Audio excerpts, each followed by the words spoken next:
Coogs House. The Houston Cougars hope to start the Willie Fritz era with some good mojo, building off of old relationship with the UNLV Rebels. But what do we know about the Rebs?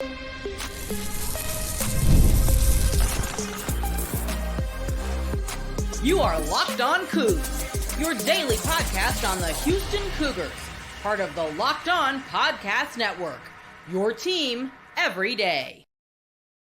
Welcome to Locked On Coogs, daily podcast about your Houston Cougars. I'm your host, Houston-born teacher and coach Parker Ainsworth. And whether you're a Houston fan or just a hater that came to stop by, thank you for making Locked On Coogs your first listen of the day. Appreciate you making us your first listen each and every day. If you don't know what to say when you want to be in the conversation, tell us in the comments down below whether you put it all on red or black at the roulette tables. We're playing UNLV this weekend, and the running Revs have a lot of question marks on their roster that I have. And so to get today's show kicked off, today's show is brought to you by Game Time. More on them later because I got to bring in today's guest, Tony Cordasco. Tony, you are all things Las Vegas. I got to be honest, I almost had the crossover graphic because you host Locked On Vegas Golden Knights. You do things with UNLV. You do things with the Aces, things with the Raiders. I got to ask if you're feeling willing to talk about it. When you go to a roulette table, do you put it on red or black? I put it on both, and then the green 0 comes up every time. every time. All right. I don't mean to jump too far into this too quickly, but you've been doing UNLV for a long, long time.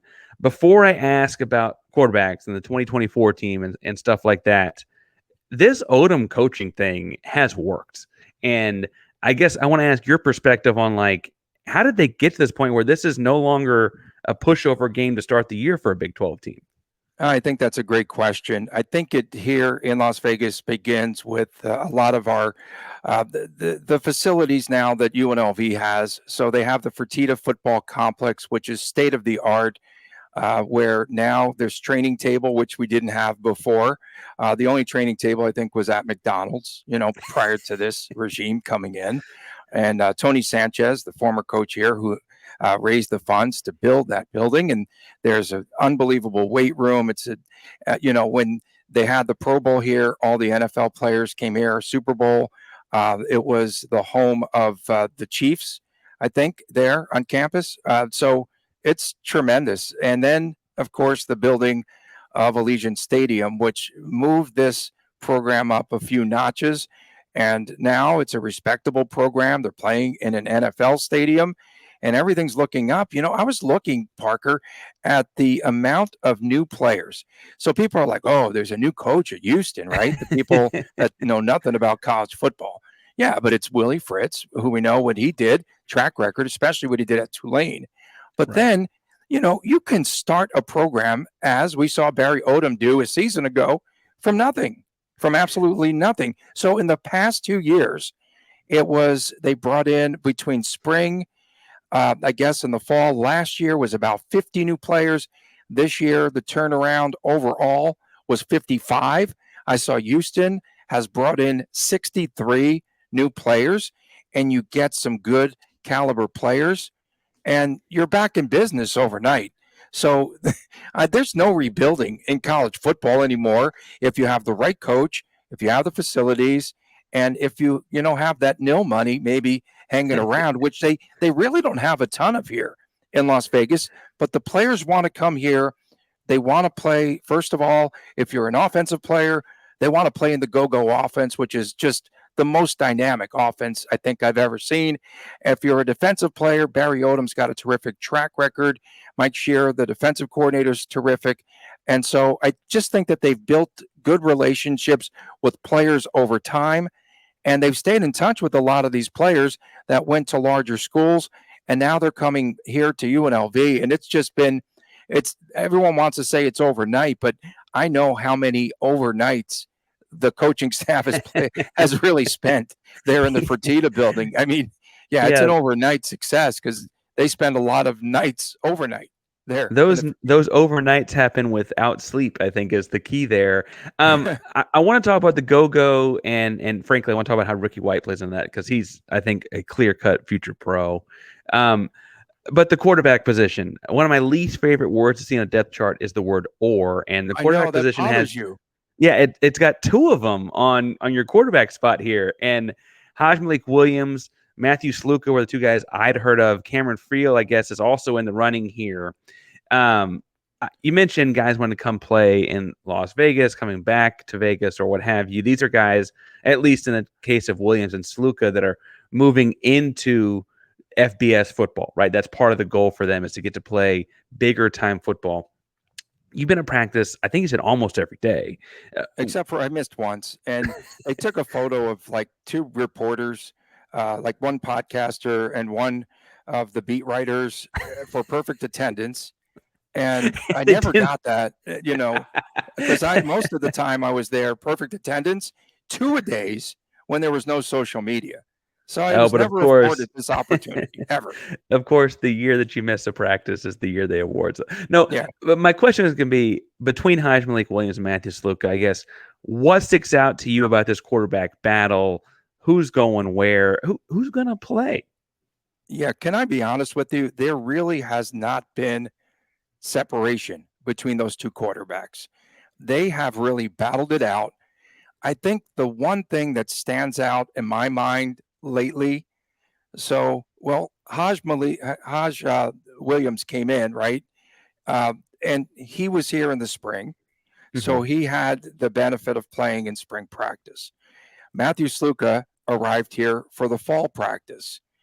Williams had the upper hand, I believe, because he was here and got more repetitions through the spring. When Sluka got here, man, things were just moving so fast. And the Go-Go's not an easy offense to grasp.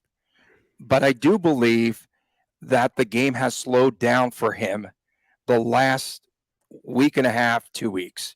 I really am starting to see it slow down for him. I don't know who coach is going to pick, really. I have no insight into this. And you know what? Someone tried to say, I think I know who. I'm like, I don't care. We'll see. We'll find out on Saturday. God's honest truth. We will find out on Saturday. But, I could tell you about Hajj-Malik Williams. The things that stand out with him are he's got a really good arm. He's got a good arm. He's more of a pocket passer. Brennan Marion said the one thing that he really liked was the fact that he's got terrific hands. So he can run the RPO.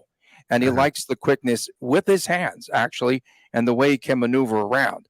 Now, if the pocket breaks down, that's the only time that Williams will run. Whereas Matthew Sluka, if he sees a little gaping hole, boom, he is through it.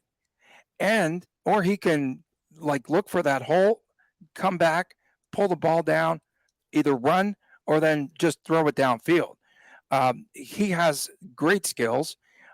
His skill set, I think, is just really unbelievable. And I asked him early on in this camp, the first time that we had access to him, I said, I watched you on film, and that first guy does not make the tackle. I go, I'd like to see your yardage, how much after first contact, how much yardage you picked up. Because to me, that was outstanding. I was just watching this on film. And he told me that he's played lacrosse his entire career. And he goes, in lacrosse, you have this cutback. And I know how to cut back. And he does. He smokes guys. You better have someone on that weak side, because you could be, he's going to break ankles out there on the football field. And I think also another thing to Williams' credit was that he came out of an offensive structure that they called the chaos offense. They're at Campbell University.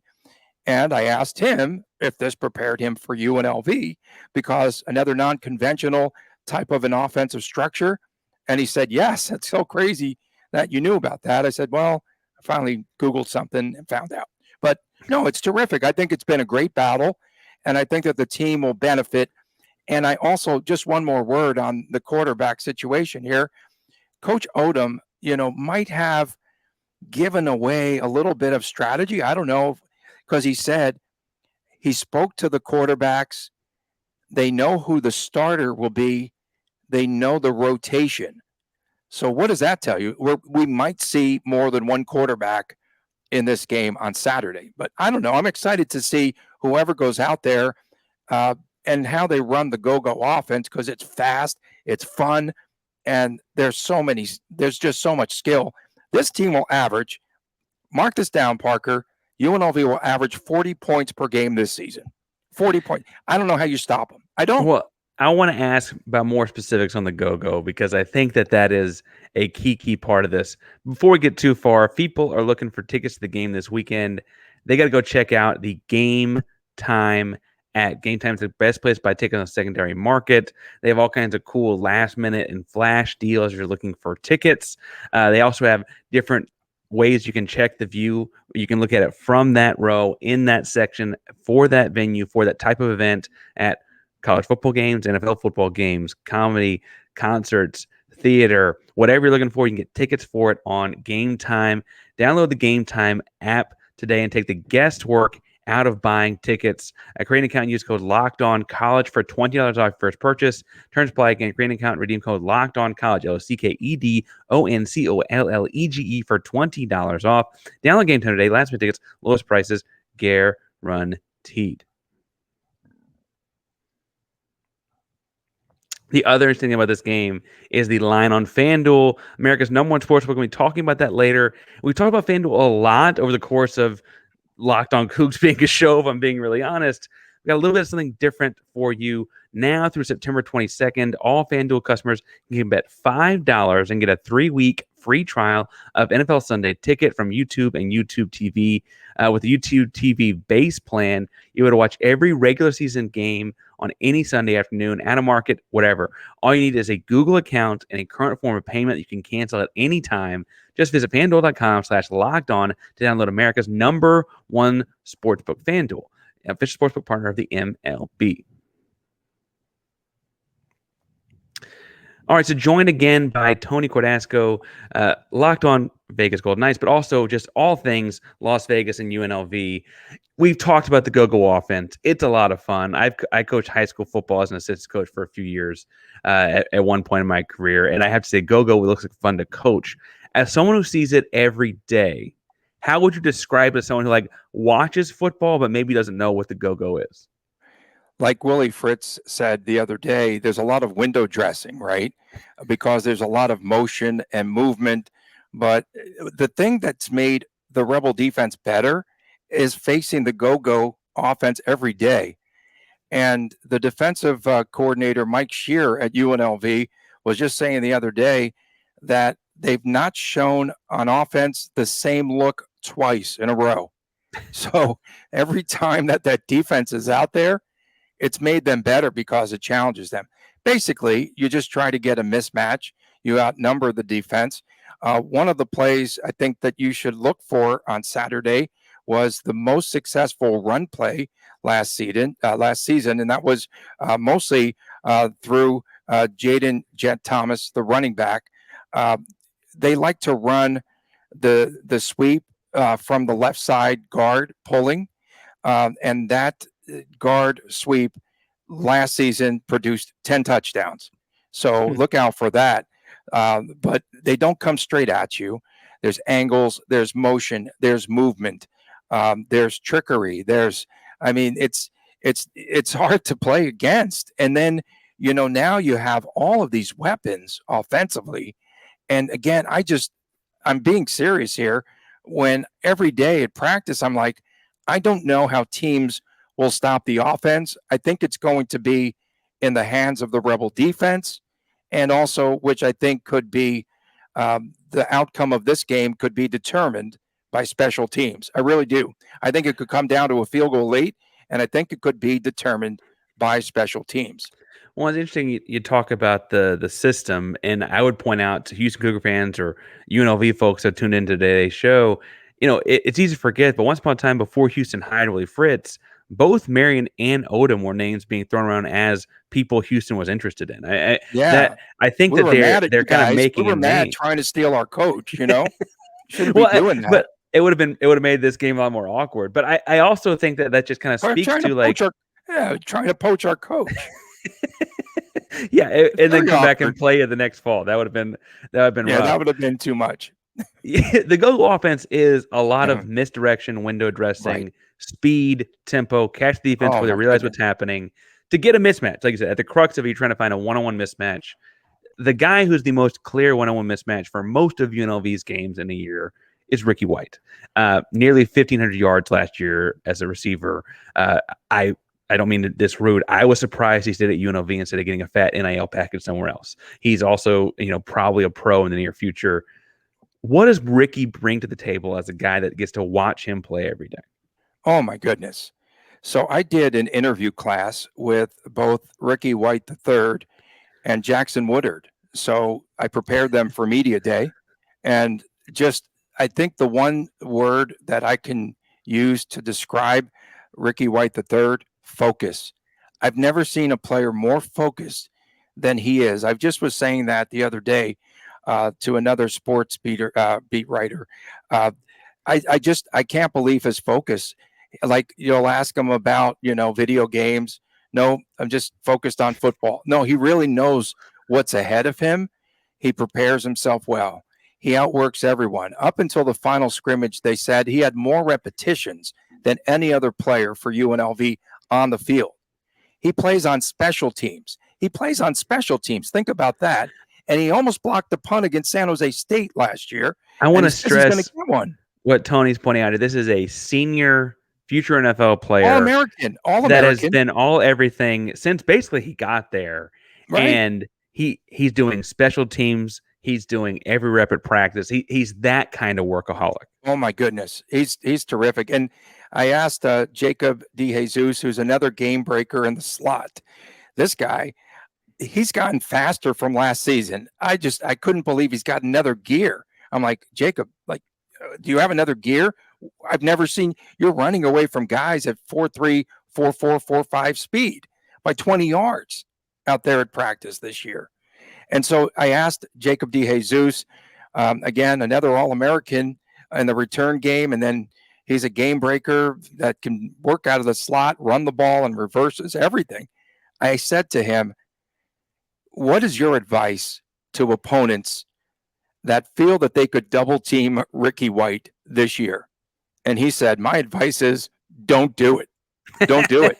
He said, don't do it.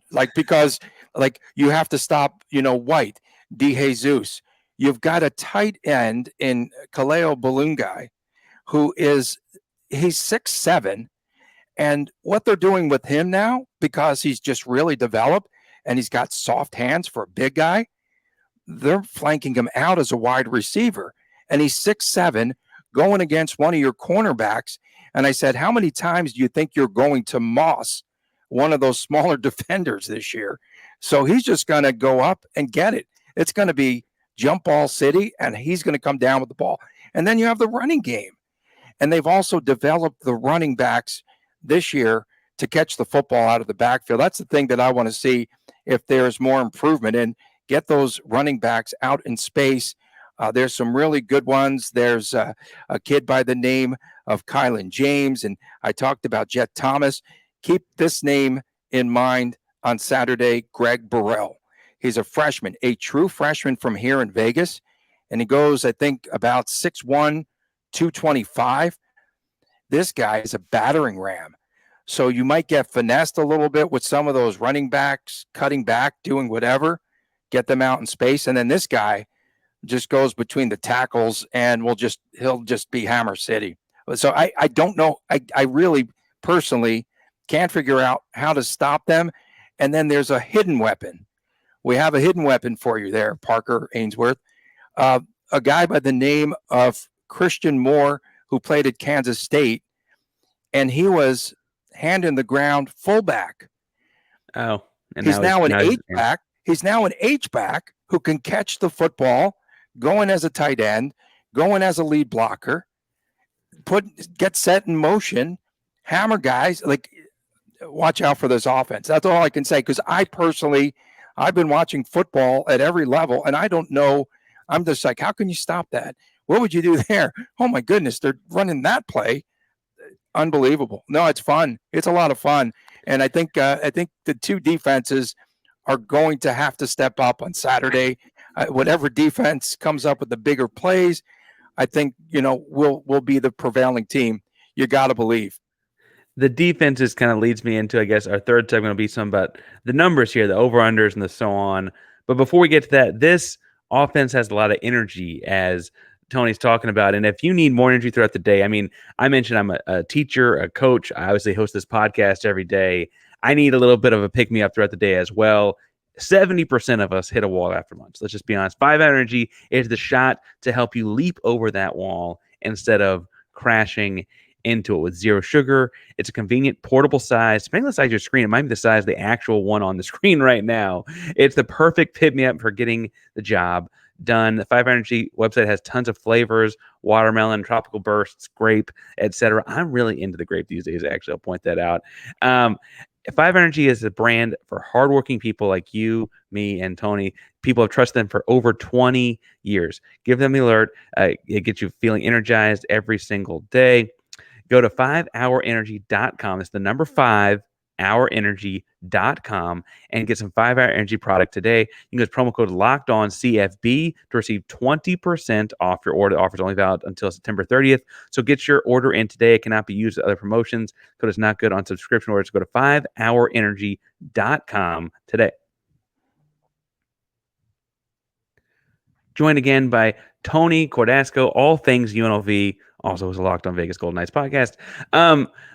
You mentioned how this is an offense full of weapons, and it feels like they're going to score a bunch of points. You said they're going to average over 40 this year per game. I think it's 40, yeah. I do. The over-under here per FanDuel is set at 54.5. Now, I'm an offensive guy that takes the over pretty much regardless because I just want to see it happen. You sound fairly secure in saying this is going over that. I don't know how you don't go over that number. I think that's relatively low. I forgot another weapon on offense. Casey Kane is the starting wide receiver at the X position. That's a transfer from University of Texas who won a really good battle with Jaden Bradley. Jaden Bradley played at Pitt, and then he went to Charlotte. My goodness, there's just so many weapons. And again, you can rebuild with all of these D1 players, right? These Power 4 players now that are transferring. But I didn't want to leave him out. Another thing is, you know what? You're really bumming me out, Parker, because you have a backdrop. Now, the Locked On Police, I got an email, and they said, hey, man, you better do something. You're a violator. But this is me, man. Minimalist here, like no backdrop. No, I like the game over, and I think it's a field goal game. And, the other thing, too, Fritz was talking about were the return players, the guys that can have explosive plays on kickoff returns. Who was it? Brian Massey, right? The guy from SMU. Houston's transfer. I'm trying to read my chart here, dude. And then the other one was Makai Muse, the guy from Georgia, who had the 69-yard punt return that I saw against Ball State last season. So they have really good weapons. Kickoff return, and for UNLV, Jacob DeJesus could take it to the house. D'Angelo Irvin Jr. is another guy behind him. If you kick the ball away from DeJesus, I just think there could be on special teams some big plays in this contest and maybe something early. I do. I just have this gut feeling. Well, and we bring up special teams, that usually makes an impact in a close game. And I do think that's where FanDuel's got this game. It's a 2.5-point spread on FanDuel. 2.5 to the home team, I think, is more or less a toss-up, honestly. In the college game, we say for entertainment purposes only. Yes, agreed. For entertainment purposes only. But I do think this game is going to be fun. I think it's going to be high scoring. I would be remiss to not mention any of the young men whose job it is to stop these offenses. I noticed that 3 of the 5 defensive backs listed on the starting lineup for UNLV are transfers. Mm-hmm. Does that, as a person covering this program day in, day out, concern you at all? I think of those 5 as guys that have to work together a lot, but I also don't watch UNLV as often as you do. Do you think that's concerning? Yes, it's definitely concerning. And Donovan Smith I think he's a really good quarterback who plays big in big games. Now, I don't know. I think because he's playing against a team from his hometown, from here in Las Vegas, he's a Las Vegan. I think he's going to want to play his best, right? And get out to a really good start.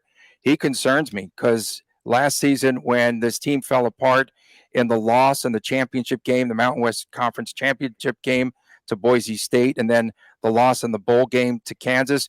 It was the secondary that really had most of the breakdowns. What they did was they went out, they got these transfers because they are now longer defensive guys in the secondary. That's it. They're longer, more athletic, and I think that they've really improved there. And you've got Malik Chavis, the kid who came from Arkansas, Tony Grimes, who's really stood out. And they can move these guys around in the secondary too. Grimes played at Texas A&M, and Jalen Catalon, who comes from the University of Texas. Holy smokes, man! Like, there's a lot of talent defensively out there, and it's going to. You just want to see, and I think Coach Odom alluded to this. How does this team react to any sort of adversity? The thing about the defense too, in the past with the go-go is quick strike. They go fast, and then the defense is back out there. And if there's a sustained drive and they could be on the field too long. So that's something that I would look out for as well. Could wear them out. I want to ask a question because we've seen Donovan Smith in Houston for a year. Houston is bringing in a new coaching staff, obviously, and there's talk about being a fairly run-heavy offense, even though Donovan and the receivers are very talented. I'd argue the receiver room is actually very talented for a team that may end up running the ball a lot. Kevin Barbier's offensive coordinator comes in from Mississippi State. They ran the ball a lot. He was at App State before that. They ran the ball a lot. Talking about the guys up front on this Rebel defense, I don't mean to be overconfident. It's one of the few games this year Houston's going to have a size advantage. They might have a size advantage, but just keep in mind that they are aggressive and they attack. The defense, and you're going to see players flying around, coming from everywhere. They moved Jonathan Baldwin from a safety position to the nickel, and all these guys in the secondary. Cam Oliver comes up with big plays. He has, I think, 10 interceptions in his career. There's a guy, he had 5 picks last year. I think in his career, he's at like 3 or 4 that are pick sixes. Just watch these guys. They come from everywhere. If there's any sort of blitz pressure, you're not going to see it. It happens so fast. A guy that you need to really watch out for there. So it's basically a 3-man front with a lot of different things that they add in there. But Antonio Doyle, he wears number 2 for you Cougar fans. He was at A&M, said he was a little bit immature, went to Jackson State, winds up at UNLV. This guy is so big and massive. And they were talking about him the other day, and Nate Longshore, who is the tight end coach, I think it was him, and he said, because his guys have had to block him, he said, you don't want to get Antonio Doyle mad. So you might want to tell your offensive lineman, just go back to the huddle. Like, okay, do not get him mad, because that's the word on the street. I'm giving you insider information here. Yeah, don't make Antonio Doyle mad. I will say at 6'3", 255, and it looks like he floats around the defense kind of at a bunch of different playmaking kind of spots. Last words here for you. Wrap this up. Your prediction of the game this weekend, you said high scoring. You talked about the defensive front. What's your prediction going in the weekend? Well, okay, so I did the play-by-play back in 1989, that 69-0 game. So I still have a chip on my shoulders personally. Andre Ware, both Andre Ware and myself, I was up in the broadcast booth. We left the game with 10 minutes to go. We both we pulled himself out of the game, and I was done. And then, of course, I did the game in the Astrodome, which was that was unbelievable. What an experience in 1990. UNLV lost that game. And then in 2014, the second game in your new stadium. I can't believe that's a decade ago already. That was weird. Yeah. That was the 47-14 game or whatever that was. I'm going to say finally, because I still have the chip on my shoulder, that UNLV prevails in this one. I think it comes down to the wire. I think they're spot on, with their numbers there. The point spread at 2.5. I've seen 2s around town for entertainment purposes only because it's college football and amateurs and all that. But no, I think that UNLV can reverse it. I think it's a high-scoring affair, and I think it comes down to the final gun. And if that's the case, UNLV has two new kickers. And again, I say special teams. So if UNLV wins it by a field goal, it could be Caden Chiddington here, a local product, who could have the game-winning field goal. I'm excited for college football, and I just think, I'll tell you one thing, UNLV is not looking at anything. They're not looking past Houston, and they're definitely not looking at the polls where, I was at Big 12 Media Days here, and they're ranked, 12th? I'm sorry, 15th out of 16. Second to last in the conference right now. Yeah, second to last. And for UNLV, this is uncharted territory as well, because they're ranked at the top in the preseason polls of the conference, and they're trying to go to back-to-back bowl games for the first time ever. So I just think it's an exciting game, and I think it's a real good matchup. And I look forward to it. I think it's going to be a fun game. And I think it's one of those games for the fans, right? That they're going to be. Yeah. Because we saw what Fritz could do like at Tulane and how explosive his offenses were. And he's doing that against the go-go. It's going to be a day of offense. Yeah. A lot of fun. I will say. Can you get me a backdrop? Can you help me out here? We'll make Send me some fake helmets or something. I don't know. I have to say, though, what you've really done for me is make me wish Andre Ware were rolling out and playing quarterback in this game, because those two offenses would be a whole heck of a lot of goodness. fun. That would be so much fun. Yeah, I seriously do not know who the quarterback will be. And to his credit, Coach Odom, didn't announce it, because why give Houston any sort of an advantage to prep for one quarterback? Now they have to look at more film and evaluate. And I think we'll see both. I really do. And Cam Friel, I got to give him kudos, because he's a guy that has stuck it out here at UNLV. And last year with Jaden Mayava, who now is at USC, he was on the sidelines more or less as his coach. He was helping him out. I was doing sidelines on radio last year, and I just saw him kind of calm down the quarterback. And the other thing, too, with these two offenses, it should be even more potent. UNLV will hit that 40 mark every game this year, I think, because of the communication in the headset. Right. So, okay, on the next, I could hear, Brendan Marion now. Here's the next 4 plays. Like, okay, right. They cut you off at 15 seconds, and the plays are in. So, no, it should be fun. I appreciate you having me, Parker. Should be a fun one. That's Tony Cordasco at Tony Dasco on your social media services. Locked On VGK. Also, all things Las Vegas, all things UNLV. Thanks again for previewing the game with us today, Tony. Appreciate you, man. Keep up the good work, and looking forward to it.